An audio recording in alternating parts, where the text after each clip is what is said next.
Welcome back to the channel. Glad to have you back. Well, I'm about 2.5 weeks out of double knee replacement, and I'm not quite ready to get back into working on the car yet. So what I'm going to do this week is I'm going to give you kind of like a halftime report. I'm probably about halfway to where I'm going to put the motor in it and do some go-kart stuff. So I'm going to take this time to go back all the way to the beginning and talk about the things I did that I thought were good and the things I thought I did that I probably shouldn't have done. Read everything you can before you order your kit. Get online, look at all the forums, especially the Factory 5 forum. Look at as many YouTube videos as you can and just get a good idea of what you're in for. If you have the opportunity, strongly recommend you go to the MOTS course, the college up in Flint. That was really worth the money. I really got a lot out of that. And I'm a pretty mechanical guy to begin with. But what I really learned was all the isms and things peculiar to the car, little tricks to make things go smoother, that sort of stuff. So I highly recommend doing that. Another thing I recommend, if you get the opportunity, get out to wear a mask and go visit the factory. That's going to give you the opportunity to sit in all the different types of cars they have, actually try them on and see how they fit. Where that's really important in the Roadster is the foot box is kind of tight. So if you've got long legs and big feet, could be a bit of an obstacle there. And in the showroom, they have cars configured in different ways, different seats, different seat positions, and it makes a big difference in how comfortable you're going to be in the car as to what choices you make when it comes to that sort of stuff. So getting to actually get your hands on a car and see it, and touch it, and feel it is a really big asset in moving forward. Once you've decided you're going to pull the trigger on this, you need a place to build the car. I have about a 1.5 car garage. But with all of the stuff that life brings packed in that garage, there really wasn't enough room to build a car. So I opted to build an outbuilding. The building I built was 10 by 20. And that allowed me to put all of the stuff in this garage that doesn't have to do with me building a car and the body on the body buck, along with some boxes, into that building to give me more room to put this thing together. To be honest, I don't think it's that big a deal to have a completely cleared out space. There are other options. You can make your body buck so it'll go up to the ceiling and you can work underneath it. For me, just putting it all out in one space made things a lot easier. If you just got to move some stuff out of the way, the portable buildings that you see on the side of the road, they can bring those in and you can clean all the crap out of your garage and give yourself plenty of room to work. Of course, if you've got a big garage or a big shop, you don't have to worry about that. But what you do have to worry about is the tools and items you have available to build it. Now, the book does a really good job of describing the tools that you need to build a car, and they're all really very basic. Probably the only things that most guys wouldn't have is a good torque wrench. And really, that's about it. The rest of the stuff is basic tools that you probably have around the house. But it's a good idea to have a good set. If you've got like a mismatch and stuff scattered all over the place, it's just going to make your life miserable. The other thing, too, is I'm one of those guys that's really anal about tools. So if you look in my toolbox, you'll see that everything is lined out in order so that if I've pulled the 7/16 wrench out, I can look in that spot and I know exactly what tool is out and what's missing, so I don't spend 15 minutes digging through my toolbox trying to find it. The other thing that I'll do is before I do any task, I will look in the book and it'll tell me what tools I need and what parts I need, and I lay all that stuff out on the table so it's all ready to go. And then I go ahead and do the project, and when I'm done, I clean the place up and put everything back to where it belongs. Now, some people that might be a little bit anal retentive, but I can tell you it really speeds things up because you're not working through a mess all the time. If you look at some of the car shows that are on TV, like Kindit and those other things, sometimes the shop is a little bit of a mess, but if you look at all the toolboxes of the real professional shops, all the tools are all lined out nice and neat, so they don't spend a lot of time searching for stuff. The only thing that's not true for is a 10mm socket. Nobody seems to know where those are. They disappear and come and go like a tube sock from the 70s that's been floating in and out of the laundry basket. No one knows how it got there. No one knows where it went. That's what a 10mm socket is. So buy like 4 or 5 of those and just scatter them around the house so you can find one when you need it. After I built the building, I put a bunch of shelves in it to not only take the stuff that's in here, but also have a place to put some of my parts for the car. So I got the building, I got the shelves, and if you got a bunch of stuff in your garage, you don't want to invest in a building, and you can always do a storage, get a storage facility and get all of the ancillary stuff in your garage out and put it in that storage facility so you have room to work. The first thing you're going to construct is the body buck. I wouldn't get too wrapped around the axle around the body buck. I was all stressed out and looked at different plans and all this stuff. I looked at all different plans and that sort of thing, and wanted to make it all fancy, but then I ended up just using the directions that were in the book, and there's really nothing to it. All it's really for is to hold it up off the ground and generally keep it shaped. So don't lose a lot of sleep over that thing. The only thing you want to consider is how high off the ground you want to build it.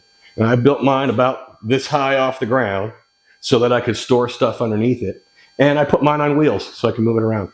Other than that, if you do it right off the book, you're probably going to be pretty happy with what you have.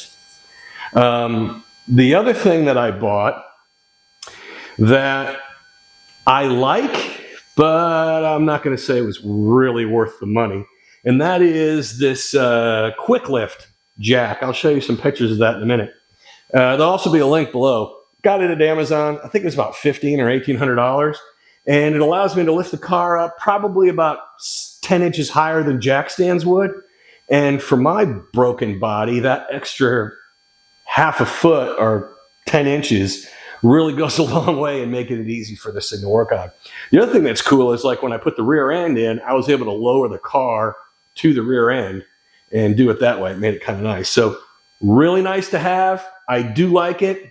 Probably not worth $1,800.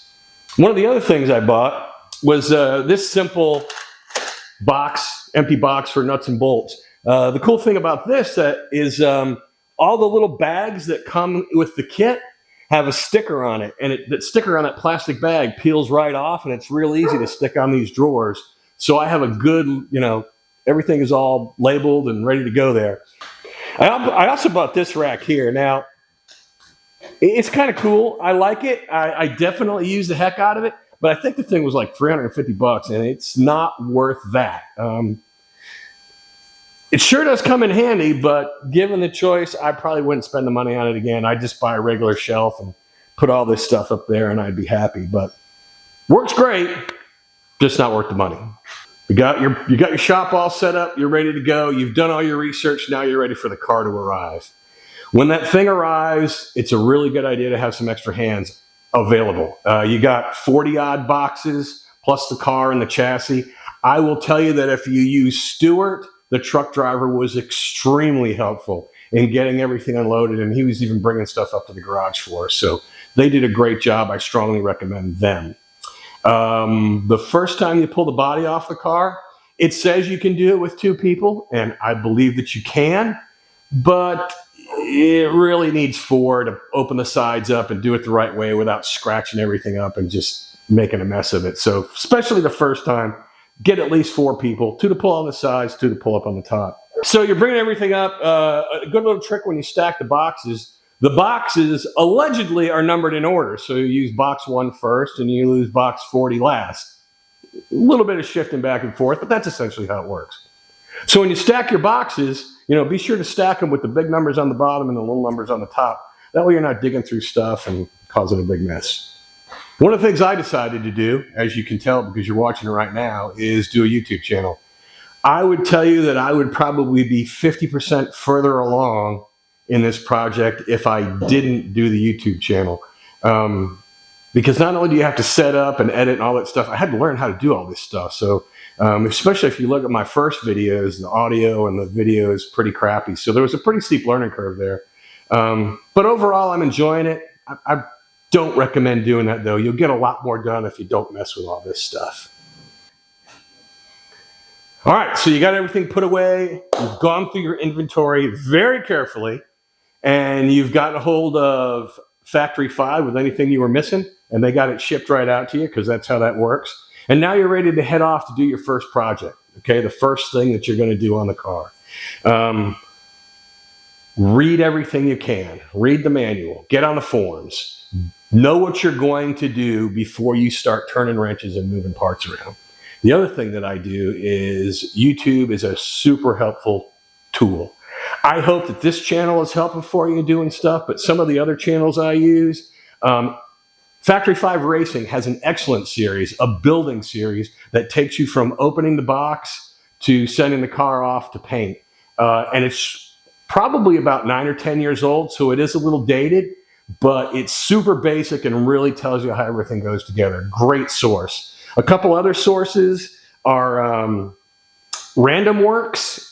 He has a great, and by the way, I'm going to have links down below for all these sites. Random Works, this guy is awesome. He is a true fabricator and has some amazing ideas on how to do things differently, but really, really good stuff. I enjoy his website quite a lot.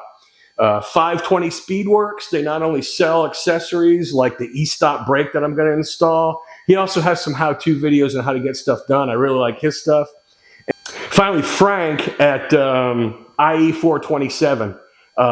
Extensive. He's very verbose, but boy, he puts out a lot of information and really tells you everything you know to put one of these cars together. And he's quite a craftsman. So, you know, he gets worried about stuff that's underneath the carpet that you can't see and all that. And he makes sure everything is just perfect. So really great source there. So the big three for me, or correction, the big four would be the Factory 5 Racing, Random Works, 520, and then IE427. I have links for all those below. Be sure to check those out. Super valuable information on all of them. All right, so moving right along. First thing we did was we put the front end together. You saw in the videos how it all went together pretty easily. The book did a great job of explaining how it went together, and I really don't have a whole lot to add except for two things. Plan on having to, if you're putting something in between two prongs, say, plan on having to spread those out. Just about every one of them with the powder coat and just the welding, had to tweak them out just a little bit to get everything, the control arms and everything to drop in. So plan on doing that.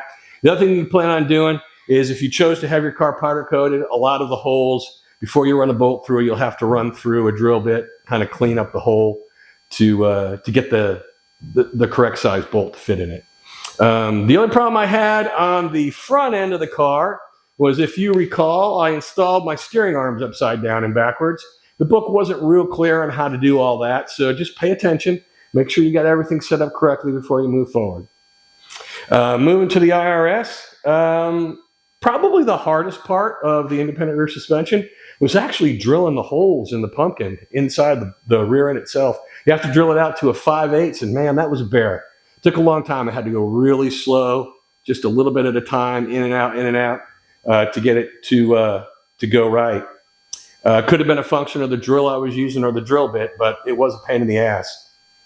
Got it all sorted.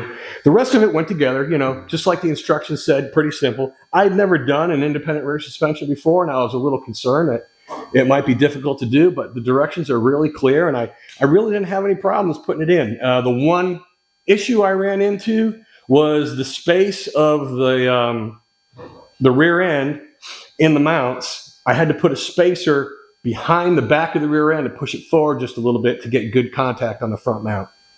That was the only thing out of the ordinary on the rear end. Other than that, it went together really nice. The project that I'm working on now is all the tins. So, two things on the tins. I wanted to powder coat mine. So when you get the car and it's the tins are all installed, I called Factory 5 and they said, yeah, man, they're pretty much installed the way they're going to go in the car. A little trim in here and there aside, that's how they're going to go together. So what I did before I took it all apart was I went and basically assembled the front, or all of the foot boxes and all the aluminum for the trunk and everything. I drilled all the holes, set everything up the way I wanted it, and then I sent it off to powder coat. So now when it comes back to powder coat, what I found is I do have to run a drill through almost all the holes to get them to open up to the proper size. And I didn't have any marks on the tins because they powder coated it. So I did take a lot of pictures. That's key. Take a lot of pictures, but it was still kind of, feeling my way through to get it all back together. I'm glad I did that, though. I like that everything's powder coated. I think that was a really good choice. I really like that I drilled the holes before I sent it off to powder coat. With that said, if you're not going to use powder coat, I would still recommend that you drill all the holes before you take it apart. In other words, take the time to set everything up the way you want it, then take it all off and move on to the front end and start following the book to put it together. Then when you come back to put it all together, you're 90% complete. You're going to lay silicone, you're going to use some Clecos to put it in place, and then you're going to go ahead and rivet everything in. You may find a panel or two still needs to be trimmed when you're putting it together that last time. But I really like that I've got all the holes drilled and I feel like I got a big head start in putting these things together. So that's as far as I've gotten. Got the front end on, the back end on, got the tins. I'll be finishing up the tins in the next video along with putting in the gas tank. And then, ready to run some wire and some brake lines and be about ready to start putting that motor in. So it's going to be pretty exciting. So stick with us. Be sure to like and subscribe. And on the next video, we'll actually build something. Thanks for watching.